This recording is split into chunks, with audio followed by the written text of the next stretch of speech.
These small Pacific islands are home to an extraordinary variety of exotic creatures and stunning volcanic landscapes. They lie on the equator, about 500 miles off the coast of South America. We spent a week visiting these 7 Galapagos Islands on Silversea's Western Galapagos itinerary, flying into San Cristobal, passing Kicker Rock at sunset, and sailing overnight to Bartholomew. On Bartholomew Island, there's a walkway up to the summit, giving our first views of the volcanic nature of these islands, and a sighting of a lava lizard. The view from the top across to Santiago Island is well worth the climb. Later on, we had some time on a beach. We were able to snorkel off the beach, but the visibility wasn't really very good. These rays, however, swam right up to the shoreline.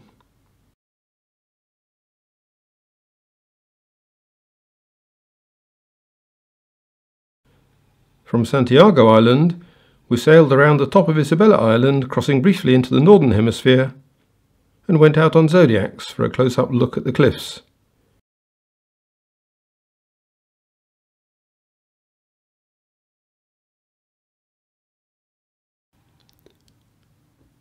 This was our first sighting of blue-footed boobies. The dark patches on the right of this rock face are actually hundreds of marine iguanas sunning themselves. We'll get much better views of them later. That afternoon was the first deep water snorkeling opportunity. Again, the visibility wasn't great, but being in the water with sea lions and turtles was wonderful.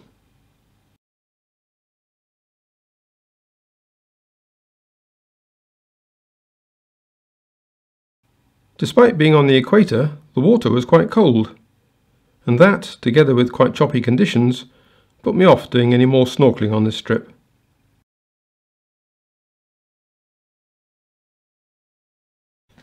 Fernandina is the youngest of the islands, and so has fewer plant and animal species, and is almost all bare lava. These are Sally Lightfoot crabs, which are found all over the Galapagos Islands, as are marine iguanas.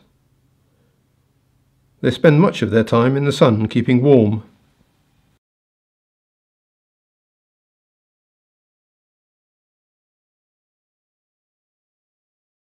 They exist nowhere else in the world, and are the only lizard to swim underwater and feed on algae on the seabed.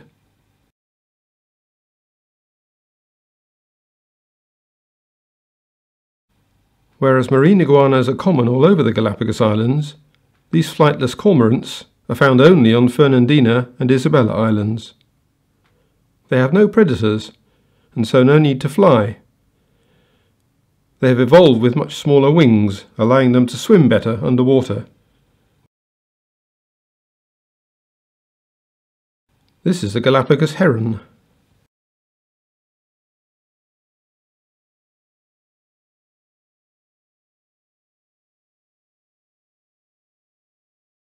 In mating season, male marine iguanas develop a variety of skin colours.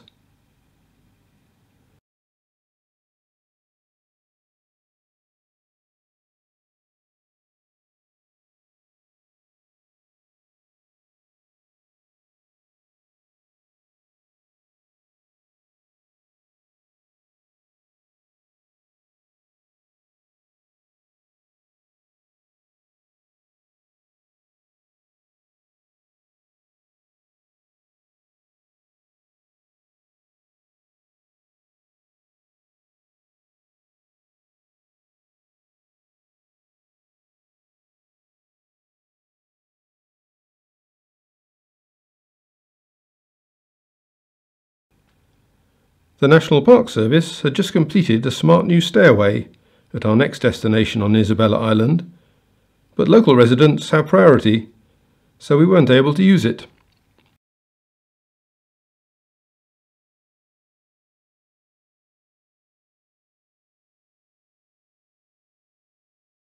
On the west coast of Isabella, the ship seems surrounded by lots of dolphins.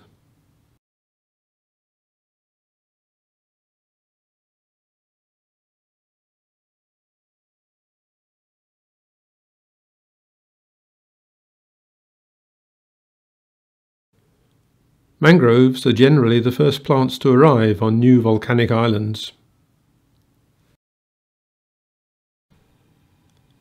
We had a short glimpse here of a Galapagos penguin, the only penguin found in the Northern Hemisphere. These are yellow warblers.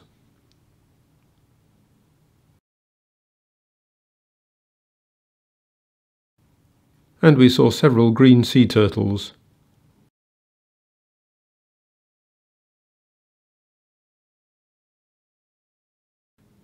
Mostly under the surface, with a very occasional head popping up. Our next day was spent at two sites on Floriana.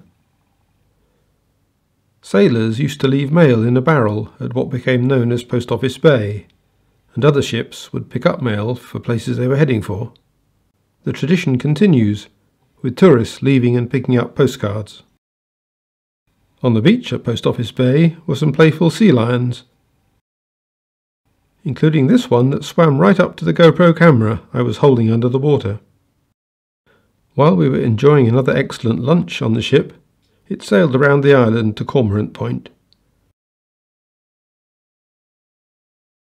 where we walked to this beach, which is a nesting site for sea turtles.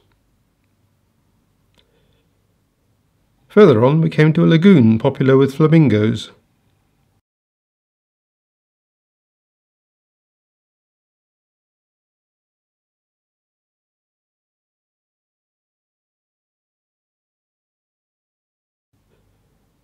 In the late afternoon sun, the colours were spectacular.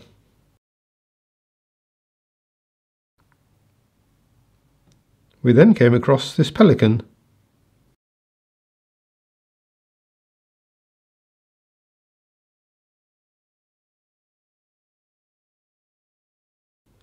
And some blue-footed boobies.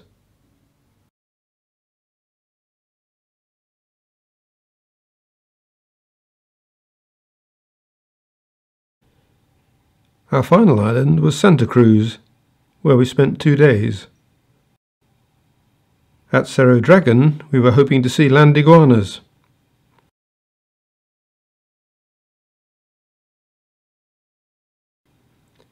It took a while before we saw one in the distance. But then we saw a few more.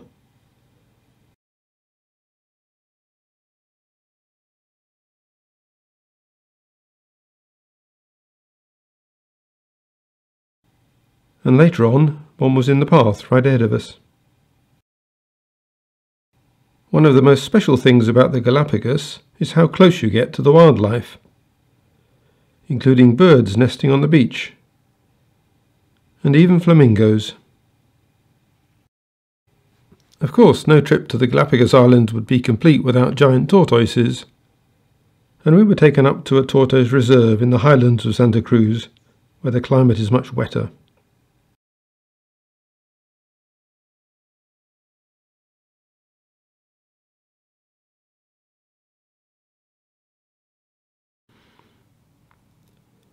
We also went to a tortoise breeding centre, but I didn't take any video there, as it was rather like a zoo and much less interesting than seeing the animals in their natural habitats.